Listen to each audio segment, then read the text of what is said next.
Hello BookTube! Welcome to Lizzie Faye Loves Books. I'm Elizabeth and this is going to be part one of my March book haul. I went to a very large library book sale a few days ago, and then we also had a small library book sale at my own library where I picked up a few books, and I got a handful of books at a used bookstore. So I'm going to have probably 4 book haul videos for March.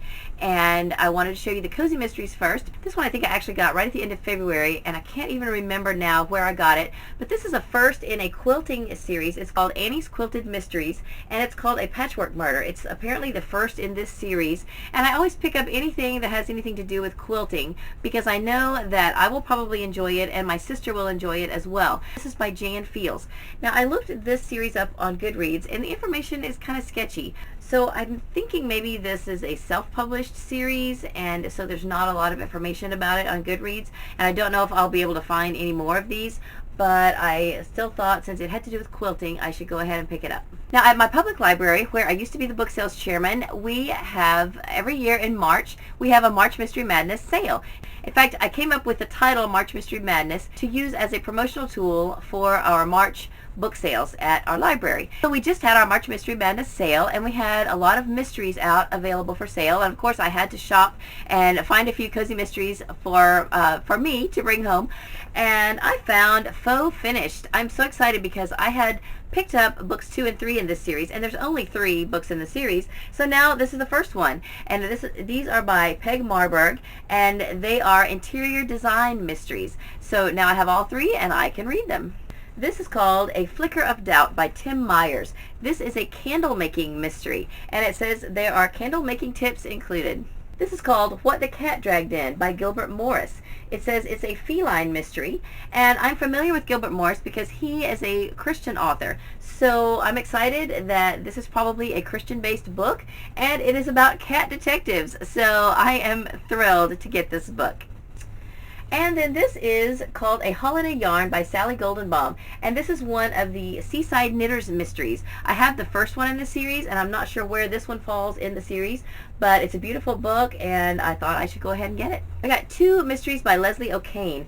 This first one, Give the Dog a Bone, is an Allie Babcock mystery.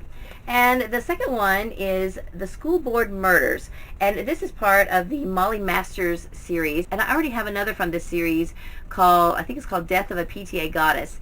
And so I used to be a PTA treasurer for several years, and of course I work in schools as a sub, and I'm a school volunteer. So when I saw these school-related mysteries, I thought these would be a lot of fun. This one is called The Majolica Murders by Deborah Morgan, and it is an antique lovers mystery. This I got to give to a friend who has a thing for azaleas. It's called Murder at the Azalea Festival by Ellen Elizabeth Hunter. I've never heard of this series, but I saw Route 66 on the cover, and I'm from Oklahoma originally, so that drew my attention. This series is by D.R. Meredith, and this one is called Murder by the Book, and this one is called Tome of Death. And I don't know the name of this series, but I think it has something to do with a mystery reading group. And so I have to look into these a little bit more, but these looked intriguing, and I thought I would pick them up. And the last of the books I got at my library, I was so excited to tell Troy Towell, who's my March Mystery Madness co-host, about these books, because he has talked about the Blanche books, and I think I have found all 4 of them. 2 are paperback and 2 are hardback, and I don't remember the order exactly, but this one, Blanche on the Lamb, these are by Barbara Neely, and I believe this is the first one, Blanche on the Lamb. And then I got Blanche Among the Talented 10th, Blanche Cleans Up, and Blanche Passes Go. So he speaks very highly of these books. It sounds like they're very funny, and I am excited to read them. Now, a few books that I got at a used bookstore. This is Murder Past Due, and this is a Cat in the Stacks mystery by Miranda James. This is The Teaberry Strangler by Laura Childs, and it's a tea shop mystery. And this is Aunt Dimity's Christmas by Nancy Atherton, and it was the next one in the series that I didn't have, so I went ahead and picked it up. Okay, now this is not a mystery, this is a romance, but I'm going to show it in this haul because any of you who are familiar with or fans of the Hannah Swenson Baking Mysteries by Joanne Fluke will know that the fictitious character of Hannah's mother, Dolores Swenson, in the books is a author of Regency romances. So there are at least 3, maybe more, books that are written. I believe these are written by Joanne Fluke, and they say they are by Catherine Kirkwood, which is supposed to be the pseudonym for Dolores Swenson, who is Hannah Swenson's mother.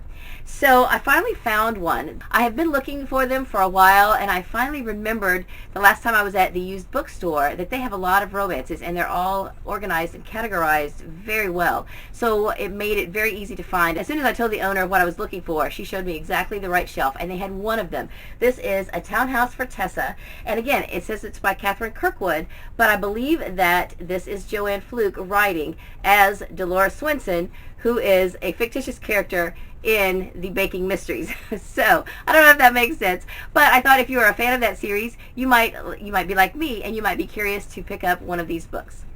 All right, now before I get to the mysteries that I bought at the big giant book sale that I just went to recently, I want to show you one other find that I am thrilled about. Okay, now leading up to March Mystery Madness, I have talked about Agatha Christie's Tyndall Indians, which you probably know by its other name, And Then There Were None. And I have been showing this ratty old destroyed copy of this book. Now, and I didn't really go into detail about why I had this ratty old copy, but let me just make a confession right here. And let me let you know that this book that I have found, this exact edition of this book, is going to get me out of a 40-year-old debt. And now, the person who I owe this debt to has probably forgotten about it, or maybe she hasn't. I don't know. But I am planning to send this to an old classmate of mine from junior high and high school. She was a bookworm and probably still is to this day. And Agatha Christie was one of her favorite authors. And this book, I believe, was one of her all-time favorite books. And she would, I remember in junior high, she would read and reread this book, and it was one of her favorites. And for some reason, something happened, and I don't even remember the details. She probably does. But and I've always felt like I was to blame for this, but I think there was at least one other person involved. There was some sort of commotion, and her book, which is this one, got ruined. I mean, it is ruined. And I felt so bad about it because I felt like it was my fault, and I'm sure it probably was, although I don't remember exactly what happened. Maybe I grabbed it out of her hand and she didn't want to let go. I don't remember. I felt horrible. And of course I apologized, and I still get teary thinking about it because I felt so bad. And she said at the time, just throw it away. Just throw it away. It's ruined. Just throw it away. Well, I didn't throw it away. I kept it because I kept thinking I will someday find a copy, and I want to give her. I want to replace it. I want to replace this book that has been so special to her. So anyway, and over the years, we've been out of school now 30 some odd years. I graduated in 1982, and this probably happened in junior high. So it has been, going on 40 years. And I have just kept it. And every so often when I move or rearrange my bookshelves, I come across it, and it kind of reminds me, oh yeah, I need to find that book. Well, since the last couple of years I have been on a book buying frenzy, I happen to think, I really need to actively look for this book. And I have access to several different used bookstores. I'm always going to library book sales, so I started kind of keeping my eye out for it. And I was at a library bookstore just the other day, and they had a whole shelf of Agatha Christie paperbacks. And I thought, oh, I wonder if they have that book. So I looked, and sure enough, they did. I have run into copies of And Then There Were None, but I wanted to find this edition that's called Tyndall Indians because I wanted to give her exactly the same book that I had ruined. It was like 50 cents or a quarter, and I'm thrilled because I can now send this to her, and I know exactly where she lives. I don't know her exact address, but another one of our classmates is the postmaster in my hometown, and she does still live in my hometown, so I can get this to her, I feel sure, without any problem. I can either mail it or take it when I go for Thanksgiving, and I'm just thrilled. In fact, that's probably what I'll do. When I go for Thanksgiving, I will take it to her in person and apologize yet again for that horrible thing that I did. So now I've told you anybody watching this video, I've told you my confession and how I hope to make up for that. I went to a pretty large book sale in another county. I've been to one other book sale at that library before. They pack a lot of books into that space. And the last time when I went, it was in the evening and it was not as crowded. This time I went on a Saturday morning and it was crowded and it was really hard to get around. But I managed to still bring home a lot of books. That was the third day of the sale, so they were doing a fill a bag for $2. You could bring your own shopping bag, or you could buy one of their bags, and I think their bags cost $3. So I brought in some of my own shopping bags, and I filled 4 bags. Now, I wish I could say that most of those books are to give away. Probably the equivalent of 1 bag will be to give away either, I've got a few people I've given stuff to, and also our little free library downtown and stuff like that. But really, the majority of them I'm planning to just keep and read. When I told my 12-year-old that I was bringing home more books, she's like, I think she's afraid I'm going to be a book hoarder, which, you know, maybe I am, I don't know. She was like, Mom, you haven't even put away the books from the last book sale. Where are you going to put them? And I said, I know. And I really have to slow down. I really do. My problem is that I will go to a book sale looking for specific books to finish filling out the series that I'm already collecting. And I may or may not find some of those. But of course, I always find other interesting books that I think look really neat. And, you know, it's like, if I don't get it now, I may never see it again. So I have to get it. And I have no self-control when it comes to books. So anyway, judge me if you want, but let me show you what I got. I found The Cat Who Had 14 Tails. I believe this is a book of short stories by Lillian Jackson Braun, and I don't think this one's on audio. I may be wrong. I decided to go ahead and pick this one up, even though we've been listening to this series on audio, because I'm not sure I can get this one on audio. This one looks fun. A Pizza to Die For. It's a pizza lover's mystery by Chris Cavender. I got 2 of the coffee shop mysteries by Cleo Coyle. One is called French Pressed, and the other is called Murder Most Frothy. And I have no idea where these fall in the series. I'm hoping to eventually start this series, but of course I have to get the first one, and I don't think either of these is the first one, but again, it was fill a bag for $2, so I stuck them in.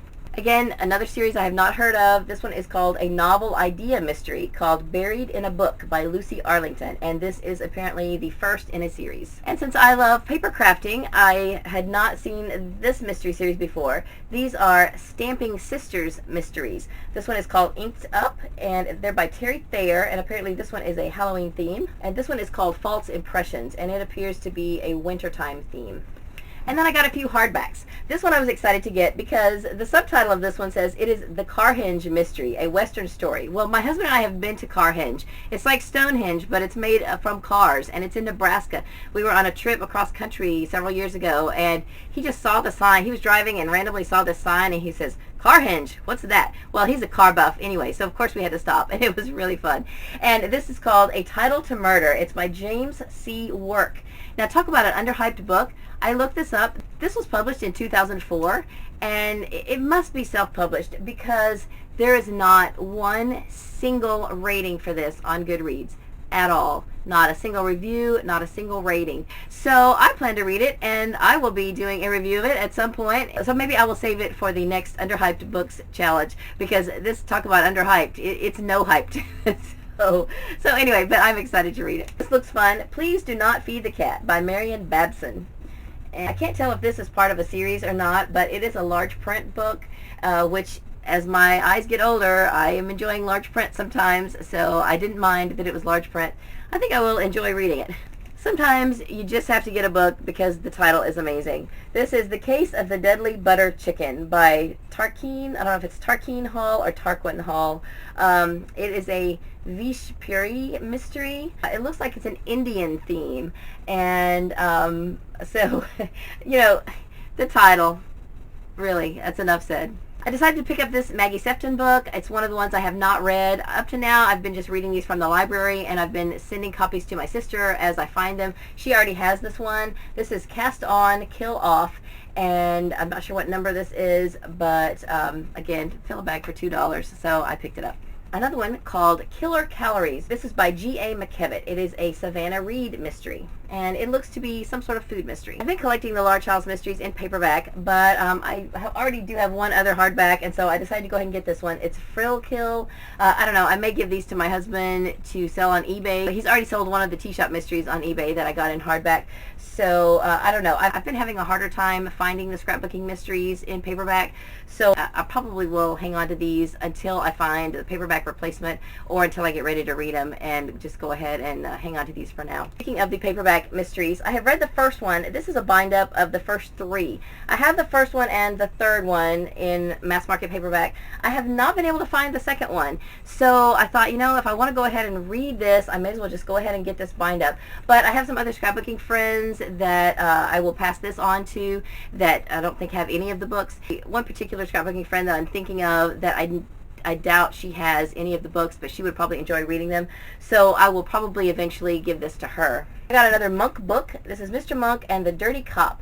The author is Lee Goldberg, and of course this is based on the TV series Monk that was on the USA Network. And this is one I saw on Book Outlet, and I didn't end up buying it at the time, but I thought it looked interesting. This is called Backstage Stuff by Sharon, I don't know if it's Pfeiffer or Pfeiffer, and it's a Jane Wheel mystery, and I think they are theater-themed mysteries. I think that's all the cozy mysteries that I bought in March. Let me know if you've read any of these, or if you've heard of any of them, and you've heard anything about them, maybe what I should read first, and what I should just pass on without reading. Let me know that too.